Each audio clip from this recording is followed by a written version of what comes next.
Most outboard failures do not happen on the water. They happen before you ever buy the engine. A motor sitting on a broker's dock right now, clean cowling, fresh service sticker, hours that look reasonable, can have a fuel system already corroding internally, an oil delivery problem silently eating the powerhead, or an injection system so sensitive that a single tank of bad fuel destroys it beyond economic repair. Nobody discloses that at the dock. Nobody puts it on the listing. The difference between an outboard still running strong at 2,000 hours and one that grenaded at 300 is not luck, not maintenance alone, and not always the brand. It is a specific generation and configuration of engine that got critical engineering decisions wrong before it ever left the factory. Yamaha and Mercury both make outstanding outboards. They also both produced specific models and eras that independent marine mechanics have documented consistently as disproportionate failure risks. 10 engines. Here's exactly what to know about each one and which ones to stay away from. Mercury's direct injected two-stroke was a genuinely ambitious engineering project. It also launched with serious problems. The early 3.0-liter OptiMax platform included the 200, 225, and 250 horsepower variants.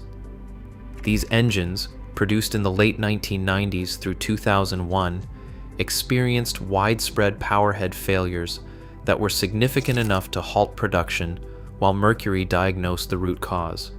The injection system operated at extremely high pressure, and fuel quality sensitivity was severe. Mercury issued service bulletins covering injector and fuel rail replacement, but these were not formal recalls, meaning many owners never had the work done before their engines failed. Independent marine mechanics who tracked these engines through the early 2000s documented the era consistently. 1998 through 2001, the 3.0-liter block was labeled high risk. After 2006, OptiMax engines on the same platform tell a completely different story, but the early production window is documented trouble. If you are looking at one of these vintage motors used, verify that the service bulletin work was completed before money changes hands. Yamaha's high-pressure direct injection two-stroke arrived in the late 1990s as direct competition to Mercury's OptiMax. The 2.6-liter block, which powers the 150 and 200 horsepower models, proved to be a solid engine when maintained properly, with multiple filters requiring changes every 100 hours. The 3.3-liter block is a different conversation. That platform, which ran the 225, 250, and 300 horsepower variants in the early production window, developed documented piston scoring problems linked to insufficient oil delivery at mid-range revolutions per minute. Yamaha addressed the issue with an updated oil pump, but the fix had to be applied. Engines that never received the updated pump and that spent time operating in the mid-range loading condition, the most common offshore use case, are known failure risk. The fuel system on all HPDI variants operates at up to 750 pounds per square inch, making fuel quality sensitivity extreme. Stale fuel, ethanol contamination, or any restriction in the multi-pump delivery chain creates cascading problems that are expensive to diagnose and repair. The Verado was Mercury's most sophisticated outboard when it launched. It was a supercharged inline-six with electronic throttle, joystick docking capability, and power density that nothing else in production could match. It was also the first supercharged outboard in mass production, and the early generation carried known issues that Mercury subsequently corrected. The supercharger isolator boot, the rubber component connecting the electronic throttle control to the base of the supercharger, was prone to tearing, producing an air leak that caused the engine to rev uncontrollably. The early ignition coils, identifiable by a black cap on the rear, failed intermittently for the first 4 years of production and were phased out around 2008 through 2009. Mercury issued multiple service bulletins addressing supercharger end cap oil leaks, bushing wear, and sensor faults throughout the Gen 1 production run. None of these make the Verado a bad engine. Gen 2 and later have an exceptional reliability record, but a used Gen 1 without documented service bulletin completion is a known risk on a platform where supercharger replacement is a significant repair event. Yamaha's first-generation F-series four-stroke outboards, specifically the F-115 and F-225, produced between 2000 and 2005, developed severe exhaust passage corrosion and pitting that in many cases resulted in complete engine failure.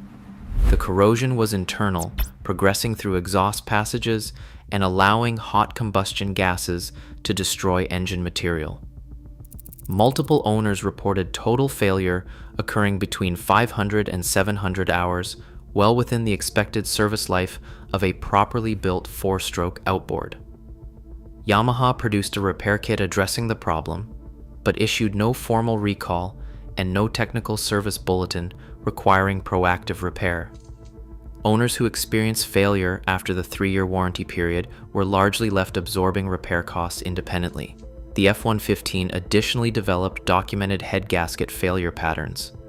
These are engines to avoid entirely in the used market unless the exhaust system has been professionally inspected and documented as structurally sound. These engines, built on a platform shared with Mariner and sold under multiple labels, used carburetor needle and seat materials that corroded when stored dry. Owners who winterized the engines and stored the carburetors without fuel found the needle corroding to the seat. That produced failures which Mercury's warranty department frequently attributed to contaminated fuel rather than material incompatibility. The platform also lacked conventional fuel pumps on certain configurations, which made diagnosis less straightforward than on comparable competitors. These are not catastrophic failures by any measure.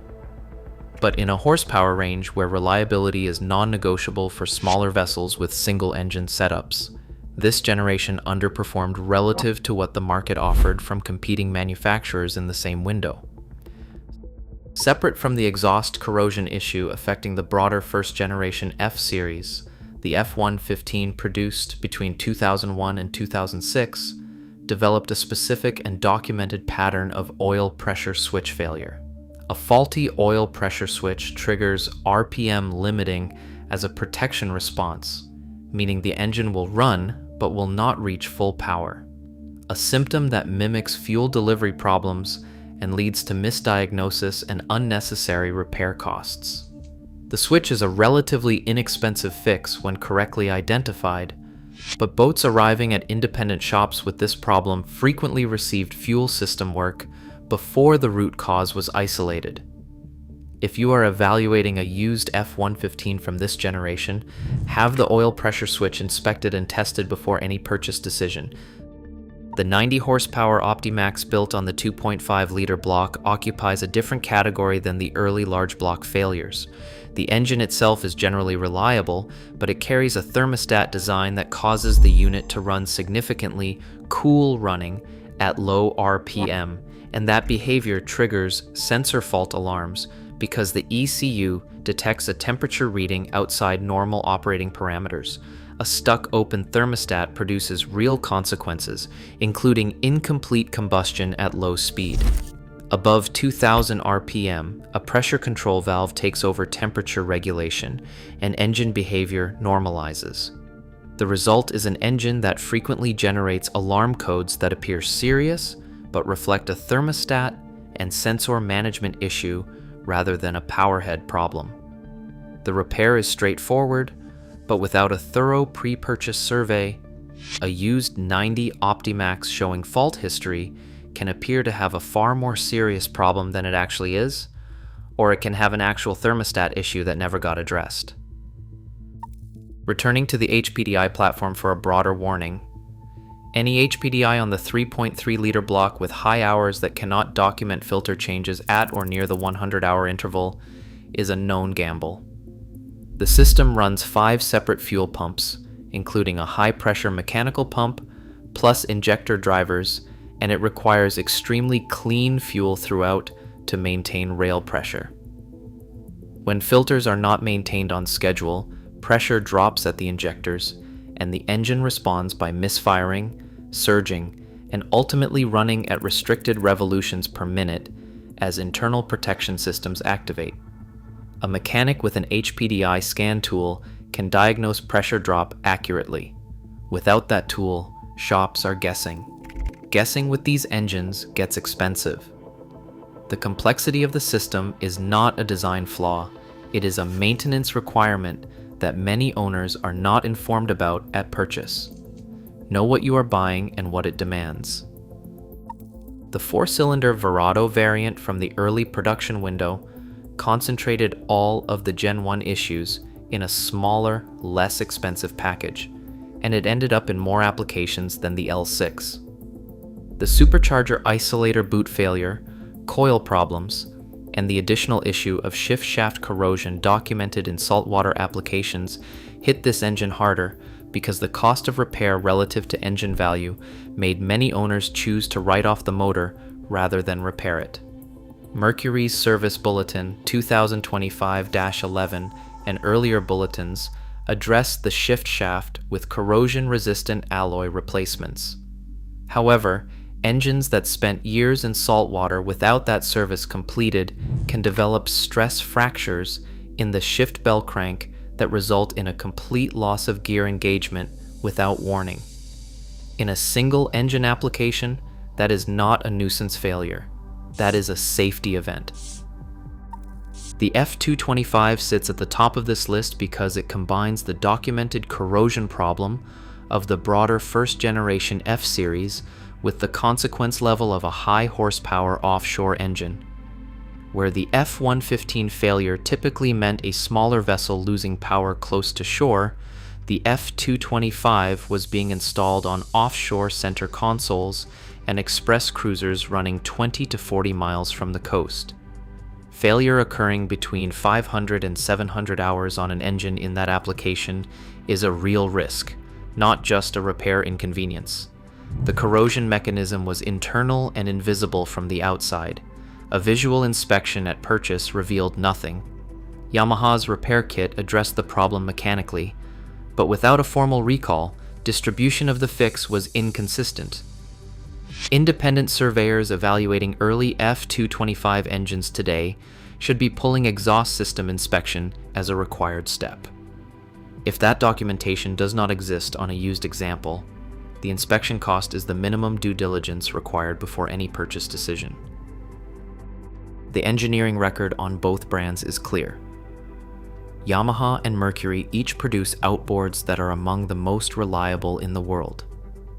The current 4-stroke lineups from both manufacturers have exceptional track records. What ends ownership early is buying into a known problem generation without the information to recognize what you are looking at. Run a compression test on any used outboard before purchase. Demand full service history. On HPDI and OptiMax platforms, verify filter change intervals with documentation. On first-generation F-series engines, inspect the exhaust passages. On early Verados, check service bulletin completion status at any authorized Mercury dealer using the serial number. The engines that will strand you are almost always the ones that looked clean at the dock.